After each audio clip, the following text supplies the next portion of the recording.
everybody, and welcome back to my channel. I'm super stoked for today's video because it's a super personal story about my mom and a house that she lived in when she was little. It's super spooky and I'm super excited to share that with you guys. Also, real quick, I wanted to say happy Mean Girls Day. I'm wearing my pink today. So if you guys aren't wearing your pink, then can't sit with us! But yeah, let's get right into it. Grab your coffee, grab your popcorn, get comfortable, and let's get ready to get spooked. So for this video, I actually had to call my mom because I just wanted to make sure I was getting all the information correct and had all the details to what happened in this house my mom calls the Ellington house. So a little bit about my mom. My mom is actually from California and her stepdad is actually from Missouri. So whenever she was younger, they would move around a lot. And my mom's from a really, really poor family. My mom's Native American, so she was raised in a really poor family, and they just moved around pretty much every week. They were in a new house, in a new place. Oregon, California, Missouri, like I'm about to tell you about. And as soon as they moved into this house, they started seeing things happen. They noticed that the house was weird, I guess you could say. There was something about the house that was just different. They didn't know what it was, but they just knew something was wrong with this house. And the first thing that started happening was every single person that lived in the house started having these nightmares. My mom explained that the nightmares she would have, as soon as she would close her eyes, she would see these goblins underneath her house, and the goblins would be tormenting them, and it would just be a terrifying experience. And she had those every single night she lived in that house. My mom said she didn't have one night where she did not have these nightmares, and as soon as they moved out, the nightmare stopped. So that was the first thing that would happen. And mind you, this was happening continuously while everything else in the house was happening too. So one day when they were outside playing, my mom and her sisters were outside playing. They were closer to the house, and my uncle, he was a little bit more adventurous and he would venture out further. And they just remember him screaming bloody murder and running back to the house just screaming, "Oh my God, oh my God, oh my God." And they calmed him down enough to where he could say, "There's a man with his head cut off running through the woods." And so my grandpa is like, "It's nothing, you're lying, you're kidding, you're just imagining things." But when he went into the woods, he saw the trail of blood and the footprints of somebody running through the woods. And then every morning they lived in this house, they would have 3 knocks on the front door at the same exact time every single morning. So my aunt got super frustrated because every time they would open the door, there would be nobody there. But the knocks would be at the same exact time every morning. So my aunt waited at the door for those 3 knocks, and as soon as the first knock hit the door, she opened the door. And as the door was knocking, she opened the door and there was still nobody there. So nobody was pranking them. It couldn't have been a hoax or anything.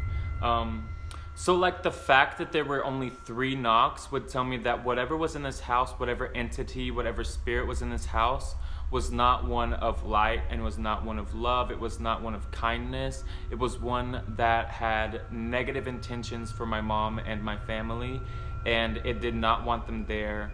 It wanted to torment them with nightmares and these knocks and the headless man running through the woods. And also, they would see these red glowing eyes. Like at nighttime when they would turn the lights off and they would just be minding their own business, getting ready for bed, there would be these 2 red glowing eyes staring at them from the doorways.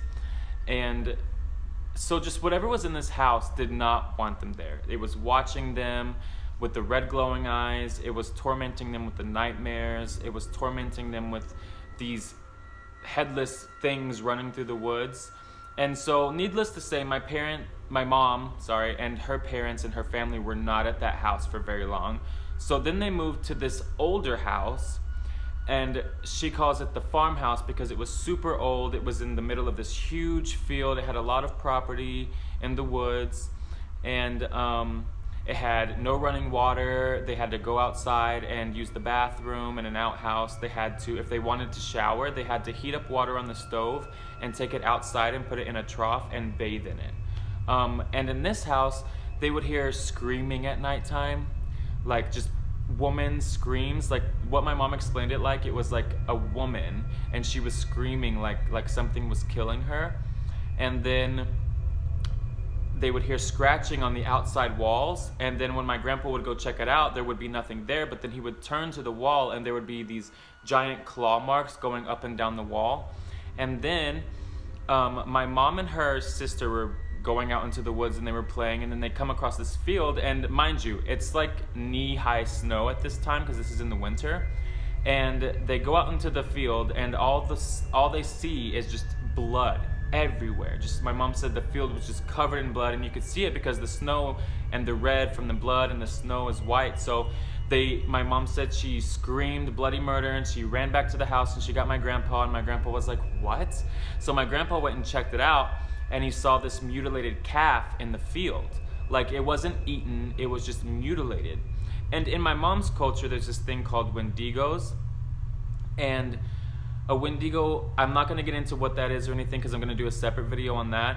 But basically, an animal kills to eat. A wendigo kills to kill because it just wants to kill. So eventually it got bad enough to where my grandparents were like, we don't need our kids in these situations anymore. We already had to deal with this with the last house, and now we're dealing with something totally different, possibly even worse and life-threatening in this house. So they didn't have any money. They couldn't just pack up and move anywhere they wanted to. But they scrounged up everything they had to move back to California, and they didn't have an experience like this. Again, my mom is more sensitive to things like this, like the paranormal and different things like that, and we inherited that from my mom. So I have a lot of stories about what we have seen and all of that, and that's going to be in my future videos. But yeah, that pretty much wraps up the haunting of Ellington House. It was super scary.